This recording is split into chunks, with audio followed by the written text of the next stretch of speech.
The Nashville Predators currently find themselves in 7th place in the Central Division. The Preds have a record of 18-22-7. They have a road record of 6-14-4. That's where their next game will take place. It'll be in Anaheim versus the Ducks, the first time the Preds and the Ducks are getting together this season. Let's update you on the Central Division before we give you the rest of the numbers. The Predators, by the way, do have 128 goals scored on the season. They've given up 149 goals.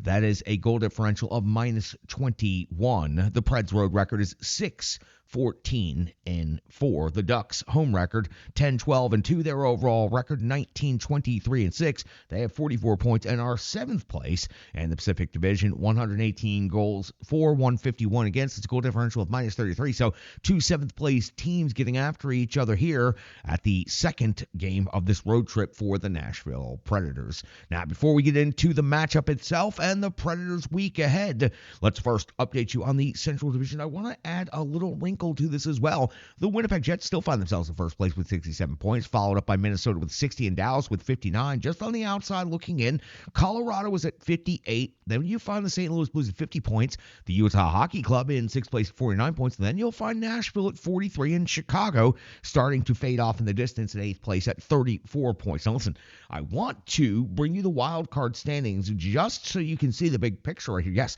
the Predators' percentage of opportunity to get into the playoffs is 5.5% at this moment in the season. So it is very slim. But I just want to show you standings-wise that although there are several teams ahead of the Predators for a wild card spot, it's not insurmountable, and it's not that big of a distance, especially when you have added 10 points in the last 5 games. So the wild card is currently led by Colorado with 58 points. Then you'll find Calgary at 53 points.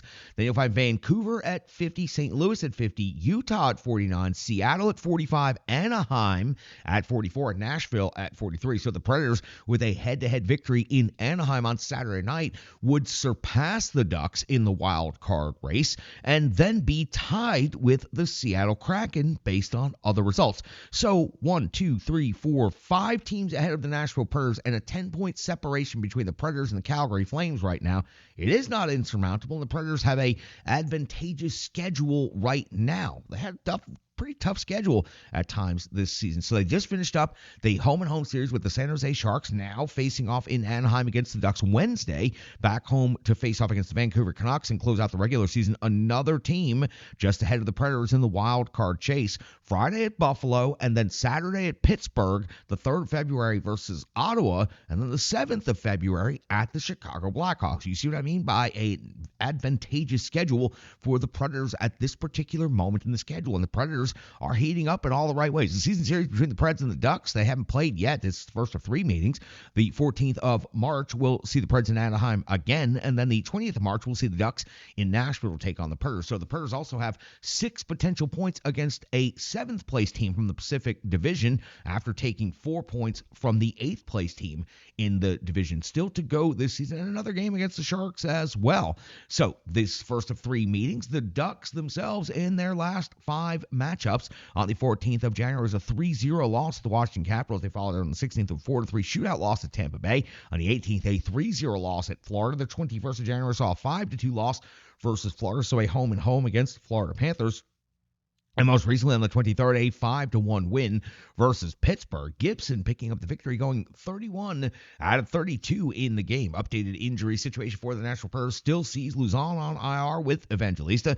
Jankowski listed as out, and Cole Smith may be headed towards a suspension. NHL disciplinary office more than likely giving him a call sometime later this afternoon. When it comes to the rankings in this matchup, the Nashville Predators, listen, their offense has jumped in the last few games. They're up to 27th overall in the NHL. That's 5 spots from where they were at 32nd, 2.70 and climbing. The Anaheim Ducks are 2.42 goals per game. That's 32nd overall in the NHL. And the goals against category, 3.17 for the Predators is 23rd overall, 3.10 for Anaheim is 20th. Shots on goal, 29.9 is 6th for Nashville. Again, another metric where they are climbing. 28 for the Ducks is 18th in the shots against category. The Ducks are at 31st overall in the NHL, giving up 32.1 per game. game, while the Preds are giving up 29.1 per game, which is 23rd. When it comes to special teams, the Predators are ahead in both of these metrics right here. On the power play, 22.6% conversion rate is 12th best in the league, 31 conversions, 137 power play opportunities for Nashville. For Anaheim, a 12.9% conversion rate is 31st overall. They have 17 power play goals on 132 power play opportunities. When it comes to the penalty kill, yes, the Predators have slipped a little bit, but they are outpacing whatever slippage they have there on the PK. 82.4% kill rate is still best for 7th in the NHL. 25 power play goals against. 73.5% kill rate for Anaheim is 27th in the league. They've given up 36 power play goals against. When it comes to individual players and statistics for both of these teams, well, Philip Forsberg is pacing with goals and assists, and obviously then with points. 18 goals, 29 assists, 47 points. Philip Forsberg now on a point-per-game pace. We thought that was not going to be part of the conversation the second part of this season. That is for sure. The month of January has just brought Philip Forsberg back to life, and we haven't even hit February yet. Marchessault's at 15 goals and 23 assists for 38 total points. Roman Jossi's at 9 and 26 for 35. Steven Stamkos has 17 goals now as a Nashville Predator plus 16 assists for 33 total points. O'Reilly's at 13 goals, 14 assists for 27 points. Over on the Anaheim side of things, just like Forsberg leading the way in both categories at the top, Terry leads the way with 15 goals, 22 assists, 37 total points. Strome has 7 goals and 20 assists for 27 points on the season. Petrano, 13 and 13 for 26. McTavish, 9 goals, 13 assists, 22 total points. And Killorn, 10 and 10 for 20. Gibson just picked up that victory against the Pittsburgh Penguins on the season, 8-8-2 at 2.76 goals against, averaging 9.14 save percentage for a team that is in 7th place in the Pacific Division. Gibson's overall numbers actually quite good. Noonan, let's give him the statistical update right here. He picks up 2 victories versus the San Jose Sharks, 6-2-0 on the season now, 2.65 goals against, averaging a 9.14 save percentage. And to be honest with you, he is not only pushing UC Saros in all of the right competitive ways, but he has displaced UC Saros as of this most recent game in San Jose. Maybe just for one night in the starter's crease. Maybe Andrew Burnett decides to continue riding the hot hand of Justus Noonan into Anaheim and continues on after that. UC Saros, after all, has looked pretty awful in some of his starts as of late. That's got you set for the Preds at the Ducks on a Saturday night in Anaheim.